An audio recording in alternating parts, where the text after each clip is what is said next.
हरे Krishna everyone. इस video में हम बात करने वाले हैं क्लास 10 साइंस एनसीईआरटी के chapter number 1 chemical reaction and equation के एक्टिविटी 1.1 के बारे में। तो चलिए शुरू करते हैं। फर्स्ट ऑफ ऑल कॉशन मतलब एक चेतावनी आपको यहाँ पे दी गई है। This activity needs the teachers assistance. इस एक्टिविटी को परफॉर्म करने के लिए आपको टीचर का असिस्टेंस जरूरी है। मतलब देखो, जब भी आप कोई केमिकल एक्टिविटी परफॉर्म करोगे तो टीचर की निगरानी में ही उसको करो तो ज्यादा बेटर रहेगा। वो आपको कुछ प्रिकॉशंस बताएगा, वो उनका आपको ध्यान में रखना है, अदरवाइज कुछ प्रॉब्लम वहां पे क्रिएट हो सकती है। अब ऐसा क्यों बोला जाता है? क्योंकि एज ए चाइल्ड हम थोड़े से शरारती होते हैं, है ना, और हमें कुछ पता नहीं होता कि जो रिएक्शन होने वाली है उसका बिहेवियर कैसा होगा, है ना, क्या फॉर्म होने वाला है। तो वहां पे हमारी बॉडी को कुछ ना कुछ हार्म हो सकता है, इसीलिए टीचर का असिस्टेंस वहां पे जरूरी होता है। It would be better if students wear I protection. तो अच्छा होगा अगर आप एक आई प्रोटेक्शन को वियर कर लेते हैं, ठीक है, लाइक आप चश्मा वगैरह पहन लीजिए। Now activity, clean a magnesium ribbon about 2 centimetre long bye rubbing it with sand paper. तो आपको एक मैग्नीशियम रिबन को सबसे पहले सैंड पेपर से रब करना है। नाउ मैग्नीशियम रिबन कैसा होता है? तो इस टाइप का एक मैग्नीशियम रिबन होता है। तो ये मेटल रिबन है, ठीक है, मैग्नीशियम का एक मेटल है। तो अपने पास मैग्नीशियम रिबन है इस टाइप का। नाउ यहां पर ये जो आप देख रहे हैं इसे बोलते हैं हम सैंड पेपर। तो सबसे पहले आपको इस मैग्नीशियम रिबन को सैंड पेपर से रब करना है, ठीक है, इसको घिसना है। अच्छा, अब इसको रब क्यों किया जाता है इसके बारे में भी हम बात करेंगे, ठीक है। Then hold it with a pair of tongs. तो यहां पे आपको इसको मैग्नीशियम रिबन को पेयर ऑफ टंग्स मतलब एक चिमटे से होल्ड करके रखना है, ठीक है। जो अपने पास चिमटा आता है उससे आपको मैग्नीशियम रिबन को होल्ड करके रखना है। Then burn it using a spirit lamp और बर्नर, और इसे बर्न करना है, मैग्नीशियम रिबन को बर्न करना है, ठीक है। एंड कलेक्ट द ऐश, और बर्न करने पे जो ऐश कलेक्ट होगी मतलब जो राख बनेगी उसको आपको कलेक्ट करना है। So formed in watch glass, ठीक है, एक प्लेट में आपको इकट्ठा कर लेना है as shown in the figure. तो आपको यहाँ पे एक फिगर देखने को मिल जाएगा अपनी बुक में, ठीक है।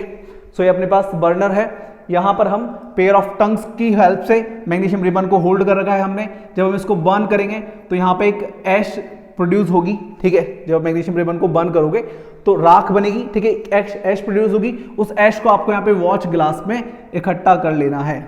Now magnesium ribbon keeping it as far as possible from your eyes. तो आपको ये ध्यान रखना है कि मैग्नीशियम रिबन जितना दूर हो सके हमारी बॉडी से उतना ज्यादा अच्छा है। हमारी आइज से जितना दूर आप इसको रख सकते हो उतना ज्यादा बेटर रहेगा। Now what do you observe? तो जब ये एक्टिविटी आप करोगे, ठीक है, मैग्नीशियम रिबन को जब बर्न करोगे तो आप क्या यहाँ पे ऑब्जर्व करने वाले हो? इस टाइप की चीजें आपसे यहाँ पूछी जाती है। तो देखो हमने क्या किया, हमने मैग्नीशियम रिबन को बर्न किया, ठीक है, हमने मैग्नीशियम रिबन को बर्न किया। जब मैग्नीशियम रिबन को बर्न करोगे तो यहां पे एक व्हाइट डेजलिंग फ्लेम प्रोड्यूस होगी, ठीक है। क्या बोला मैंने? व्हाइट डेजलिंग फ्लेम प्रोड्यूस होगी, और उसी व्हाइट डेजलिंग फ्लेम से बचने के लिए आपने यहां पे क्या वियर किया था? आई प्रोटेक्शन वियर किया था। अब नाउ जब आप मैग्नीशियम रिबन को बर्न करोगे तो यहां पे एक ऐश प्रोड्यूस होगी, ठीक है, जो कि हमने देखा भी, ठीक है। इस ऐश को आप यहाँ पे वॉच ग्लास में एक प्लेट में इकट्ठा कर लोगे। अब यहाँ पे ये जो रिएक्शन हो रही है, ये जो केमिकल चेंज हो रहा है, इसमें कौन सी रिएक्शन हो रही है, चलो इसे थोड़ा सा ऑब्जर्व करते हैं।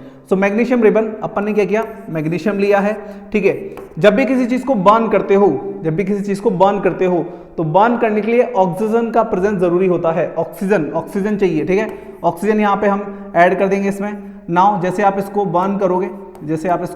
बर्न करोगे तो यहां पे क्या बनेगा? Metal plus oxygen, chapter number 3 याद करो, हमने पढ़ा था metal plus oxygen gives metal oxide. तो यहां पे बनेगा मैग्नीशियम ऑक्साइड।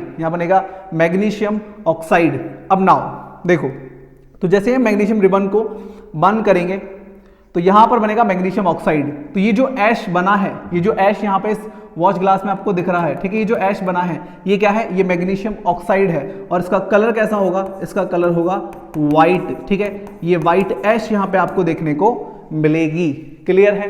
तो ये क्या अपने पास? ये मेटल ऑक्साइड बना है, ठीक है, मेटल ऑक्साइड बना है, ठीक है, क्लियर है। नाउ देखो आगे ऑब्जर्वेशन, तो अपन क्या ऑब्जर्व करेंगे? Magnesium ribbon Burns with dazzling white light, ठीक है।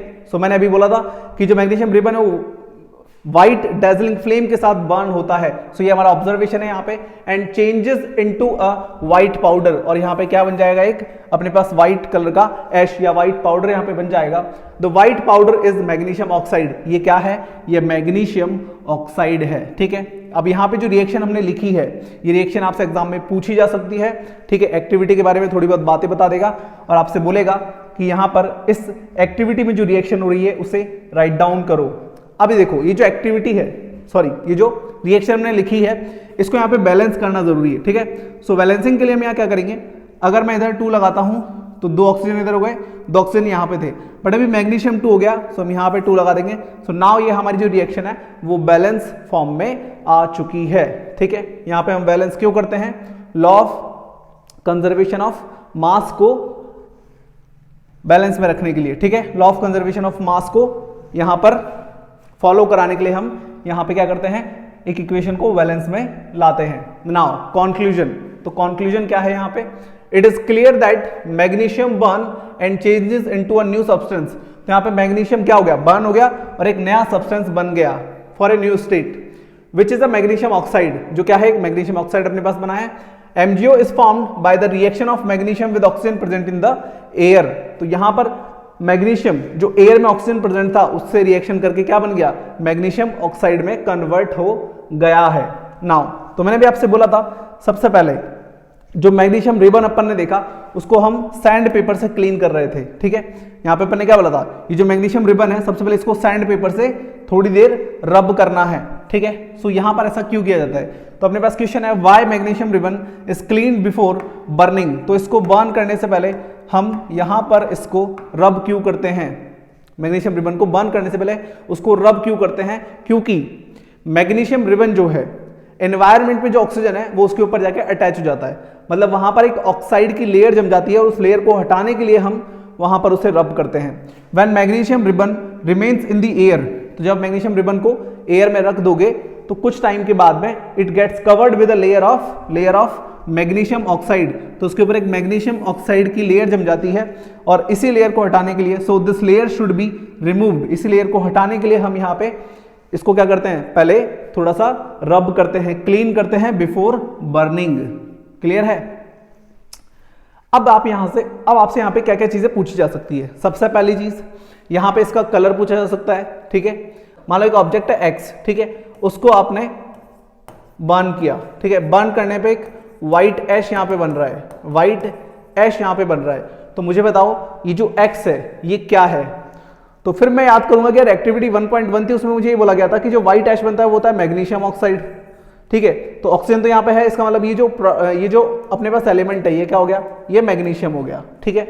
फिर यहाँ पे आपसे पूछ सकता है कि ये जो एक्स एलिमेंट है आपके पास, ठीक है, इसको बर्न करने से पहले रब किया जाता है, ऐसा क्यों है, क्योंकि इसके ऊपर एक ऑक्साइड की लेयर जम जाती है, उस लेयर को रिमूव करने के लिए हम यहाँ पे इसको थोड़ा सा सैंड पेपर से थोड़ा सा रब करते हैं, ठीक है। अब एक चीज सुनो, यहाँ पर ये देखो, ये जो है मैग्नीशियम, ये क्या है, एक मेटल है, ठीक है, ये क्या एक मेटल है। अब ये जो व्हाइट ऐश अपने पास बना है मैग्नीशियम ऑक्साइड, ठीक है, ये जो पाउडर अपने पास बना है व्हाइट कलर का, इस पाउडर का जो नेचर होगा वो कैसा होगा, ये है एक तरीके से मेटल ऑक्साइड, ये क्या है, एक तरीके से मेटल ऑक्साइड है, ठीक है, मेटल ऑक्साइड है। तो आपने पढ़ा होगा चैप्टर नंबर 3 में, जो मेटल ऑक्साइड्स होते हैं वो कैसे होते हैं, बेसिक इन नेचर, वो कैसे होते हैं, बेसिक इन नेचर। तो ये भी आपसे यहाँ पे पूछ सकता है कि ये जो आपके पास व्हाइट ऐश बना है इसका नेचर कैसा होगा, तो इसका नेचर होगा बेसिक, ठीक है, ये बेसिक इन नेचर होगा क्योंकि एक मेटल ऑक्साइड है और metallic oxides are basic in nature और non metallic oxides are acidic in nature. ये चीज आपको छोटी छोटी चीजें जो आपको याद होनी चाहिए, ठीक है। सो यहाँ पर ये एक्टिविटी हो गई है अपनी कंप्लीट, ठीक है। सो मिलते हैं आपसे नेक्स्ट वीडियो में और बात करेंगे एक्टिविटी 1.2 के बारे में। तब तक के लिए बाय बाय।